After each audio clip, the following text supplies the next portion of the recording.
And we are back here on the GSMC Football Podcast. And for the third part of the show, we're going to talk about the Cleveland Browns and their comeback win against the Chicago Bears yesterday.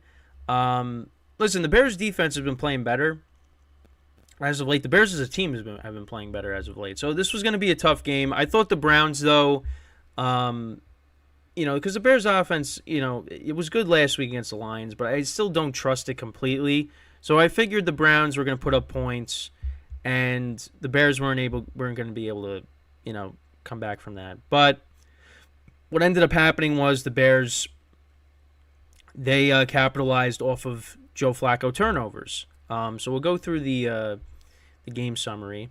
So in the first quarter, both teams just traded punts the entire quarter. Then Joe Flacco threw an interception, and deep in their own territory, so that set up the Bears' first touchdown. Justin Fields connected with Cole Kmet for a 5-yard touchdown, so that put them up 7-0. Then the Browns answered. They went 12 plays, 84 yards, 7 minutes of time of possession. They went down the field, and Flacco connected with David Njoku for a 2-yard touchdown. Him and Njoku have developed a nice rapport. So that tied the game at 7. Both teams punted. Then Justin Fields threw a pick. The Browns and that was to end the the first half. Actually, I think that was that just a Hail Mary, I guess? Yeah, so I guess that was just the Hail Mary to end the first half, because there's a Hail Mary later in the game, at the end of the game that we'll get into. So then the Bears punted to open up the second half, and then Flacco threw a pick six. That was to Edmonds. So that was a big play there. So that put the Bears up 14-7. Browns punted, then the Bears kicked a field goal, put them up 17-7. Cairo Santos from 41 yards out kicked a field goal. So then both teams punted. Browns punted, Bears punted, Browns punted again, and then Flacco threw another pick that was intended for David Njoku. Bears then turned it over on downs. Then in the fourth quarter, the Browns kicked a field goal. They went 6 plays, 52 yards, 2 minutes, 29 seconds in time of possession. So that made it 17-10. Dustin Hopkins connected for a 33-yard field goal. Then both teams punted again. Bears punted, Browns punted, Bears punted again. And then Browns went 6 plays, 80 yards, 2 minutes, 10 seconds in time of possession. Joe Flacco connected with Amari Cooper for a 51-yard touchdown. And that was a great throw by Flacco, threading the needle there. And Amari Cooper tiptoed down the side. Well, he didn't really tiptoe, but he went down the sideline, scored the touchdown, and that tied the game. Bears then punted, and then the Browns got into field goal range. They kicked the field goal. Flacco opened up the drive with a 31-yard pass to David Njoku. Then another 34-yard pass, 30-plus yard pass. Flacco connected with Njoku. And yeah, Dustin Hopkins, 34-yard field goal. That put them up 20-17. And then the Bears, they went for the Hail Mary at the end of the game. Got intercepted, but Darnell Mooney had a chance to catch the ball. Fields threw it up and got batted up in the air. Mooney fell to the ground, and the ball hit him. It was in his lap, and he just couldn't corral it, and he juggled it, and it ended up getting picked off. And the Bears lose a tough one, because that would have been that would have got them back into more so back into the conversation of, hey, maybe they can sneak into the playoffs somehow. But they lose a tough game there. And the Browns get the win, comeback win. Joe Flacco, a tale of two halves, really. But he went 28-44, 374 yards passing, 2 touchdowns, 3 interceptions on the day. One of them, obviously, was the pick six. DTR actually threw a pass at one point in this game. And I think it was because the Browns, I think, went for it on 4th down at one point. So I thought, because Flacco was throwing picks that, that they were going to make a QB change. But that wasn't the case. Browns only ran the ball for 29 yards. Amari Cooper and David Njoku had good games. Amari Cooper had 4 receptions for 109 yards and a touchdown, and Njoku had 10 receptions for 104 yards and a touchdown. Marquise Goodwin had 1 catch for 57 yards. But yeah, Browns pick up a huge win. They're 9-5. I mean, they're in the driver's seat for one of those AFC wildcard spots. But also just something I wanted to touch upon. So in the comments last week on one of the videos, somebody thought I was calling the Browns frauds. So what I do is when I repost, so obviously you have like the full stream, right? Which is the full hour. But then I'll post each segment of the show. So that way, you don't have to like skip around in the stream to find, the segment you want to watch. I mean, you can do that, but you also have like the videos that are the stream just broken up into the 4 parts. So someone thought I was calling the Browns frauds because one of the episodes last week was titled, teams that are fraudulent, and that's just the title of the episode because one of the segments that I did was talking about teams that are frauds. But in that episode, I talked about the Browns and them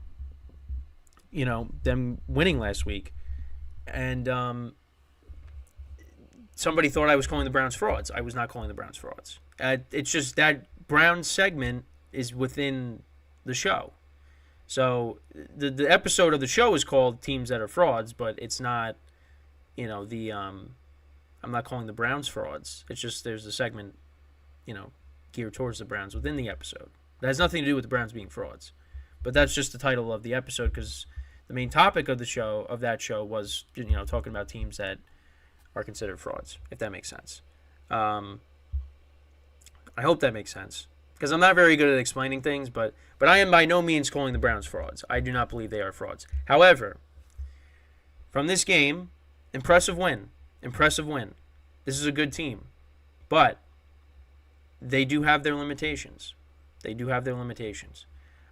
Because with Flacco, pocket passer, and the turnovers were an issue because they could have lost that game, but Flacco made up for it, and he is their best chance to win games moving forward. He's got the big arm. I mean, the one pass that Marquise Goodwin caught, I mean, that was a bomb thrown by Flacco. Flacco's still got that big arm, and he's in a good situation. And with the Jets last year, he was not in a good situation. Talking with people yesterday that I was with, it just looked like he belonged on his couch. Now he gets off his couch and he's winning games for the Browns as they're trying to push their way into the playoffs. He's their best chance to win moving forward. Now the turnovers are an issue, and they were going up against a good defense. The Bears' defense has been playing a lot better recently, so you got to give them credit. I knew it was going to be a tough game, but I thought the Browns, as long as they didn't turn the ball over, which they did, they'd win comfortably. But that just that wasn't the case.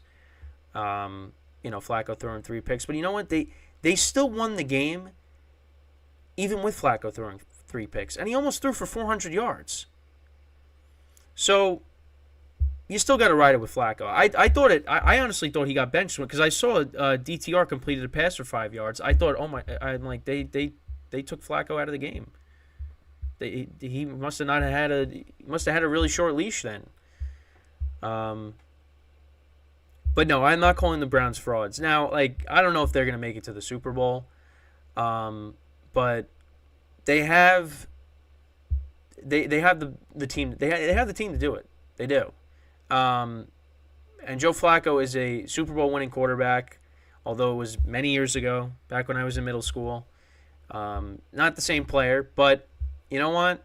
He's in a good situation right now. They got good weapons. You'd like to see them run the football a little bit better, but they were trailing, for most of the game. So you understand that. But you know what? That was a big win. They came back, despite, again, Flacco throwing 3 interceptions, and they're in a good spot right now. They're 9-5. I mean, they're not going to catch the Ravens for the division, but this should be the top wildcard team, and nobody's going to want to face them. That's another team. In the first segment, talking about the Bills. I mean, I didn't say it, but nobody's going to want to play the Bills if they get in as like a 6 or a 7 seed. Especially if you're the Chiefs and you got the 2 seed. The Bills are the 7 seed. I mean, you're not going to want that. But the Browns too. Again, you got a quarterback that has playoff experience, and is a Super Bowl winning quarterback. They got a good defense, good running game. I mean, yeah, it's a team that you're not going to want to face.